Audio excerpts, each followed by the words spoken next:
नमस्कार, news 11 live channel में आप सभी का स्वागत है।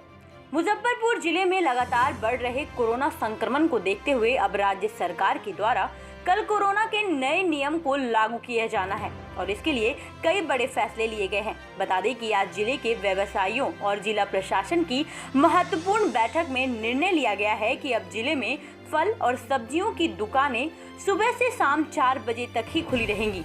वहीं पर रेडीमेड गारमेंट्स, थोक कपड़े की दुकानें सोमवार से गुरुवार सुबह से शाम 5 बजे तक खुली रहेगी। कोविड-19 का जिले में तेजी से बढ़ रहे संक्रमण के मामले को देखते हुए ये फैसला लिया गया है। जिला प्रशासन ने इस बाबत 5 स्पेशल टास्क फोर्स का गठन किया है और इसके लिए सख्ती से लागू कराया जाएगा और सभी को निर्देश दे दिया गया है। व्यवसायियों के साथ डीएम मुजफ्फरपुर ने बैठक के बाद क्या, सुनिए आप भी। समूह की बैठक में कुछ निर्णय लिए गए हैं जिसमें कुछ प्रतिबंध बढ़ाए गए हैं ताकि कोरोना का जो संक्रमण लगातार फैल रहा है इस पर कुछ ब्रेक किया जा सके।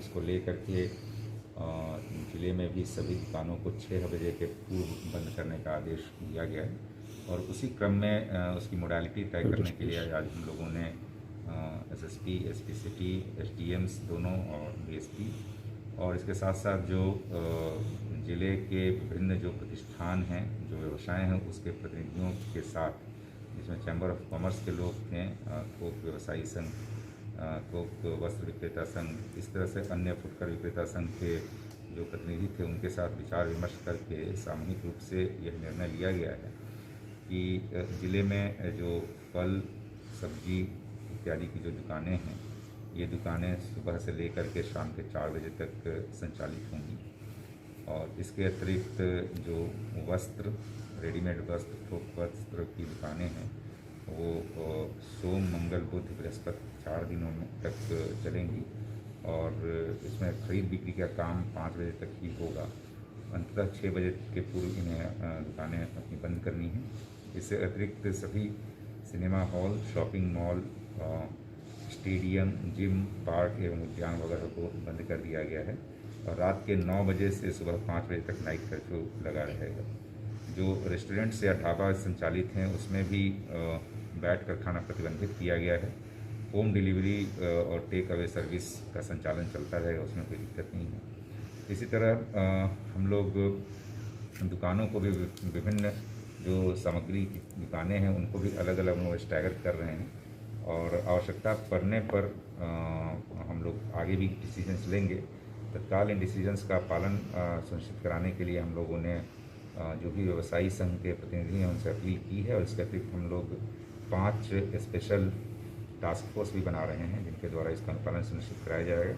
सभी थानाध्यक्षों और अंचल अधिकारियों तथा एसडीओ और डीएसपी को इसकी जिम्मेदारी दी गई है कि इन आदेशों का अनुपालन कराएं।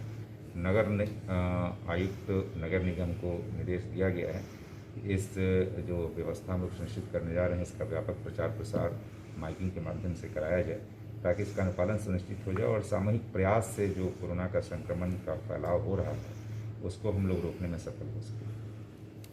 सर, जिले में कोरोना का क्या स्थिति अब तक की? जन उत्पादक हैं वहाँ पर हम लोगों ने ड्रग इंस्पेक्टर को और इसके अतिरिक्त GMDIC को मजिस्ट्रेट के रूप में तैनात किया हुआ है जिनके माध्यम से हम प्रतिदिन अपडेट हम लोग ले रहे हैं और सभी अस्पतालों में, चाहे वो प्राइवेट हों या सरकारी हों, इसकी व्यवस्था सुनिश्चित कराई जा रही है, उपलब्धता सुनिश्चित कराई जा रही है। रेमडेसिविर को लेकर के जो पेशेंट हैं, पेशेंट वाइज रेमडेसिविर की अधियाचना की जाती है, इंडेंट की जाती है और इंडेंट के आधार पर रेमडेसिविर की उपलब्धता सुनिश्चित कराई जाती है। इसकी निर्बाध उपलब्धता सुनिश्चित कराने के लिए ड्रग इंस्पेक्टर को निर्देशित किया गया है जिनके द्वारा ये सुनिश्चित कराया जाएगा। पिछले एक दिन में थोड़ी समस्या आई थी जिसको कि अब स्ट्रीमलाइन कर लिया गया है और जहाँ तक बात है ये बेड्स की, बेड्स SKMCH में भी पर्याप्त संख्या में उपलब्ध है। इसको भी हम लोगों ने और ऑगमेंट करने का निर्णय लिया है और पहले 65 बेड से बढ़ाकर 110 बेड किया जा चुका है। इसको और ऑगमेंट करके 200 बेड तक हम लोग ले जा रहे हैं। इसके अतिरिक्त लोकल हॉस्पिटल में जो कि TCSC के रूप में विकसित किया गया है उसमें 60 बेड अभी कार्यरत हैं, इसको भी बढ़ा करके हम लोग 100 बेड तक ले जा रहे हैं। सारी व्यवस्थाएं सुनिश्चित की गई हैं, लेकिन इसके बावजूद मैं जनता से यही अपील करूंगा, लोगों से यही अपील करूंगा और मुजफ्फरपुर वासियों से अपील करूंगा कि आप लोग निश्चित रूप से कोरोना के जो गाइडलाइंस हैं, जो प्रोटोकॉल हैं उसका पालन करें, यथासंभव कम से कम निकलें। आवश्यकता जब भी निकले निश्चित रूप से मास्क और सोशल डिस्टेंसिंग और हैंड सैनिटाइज का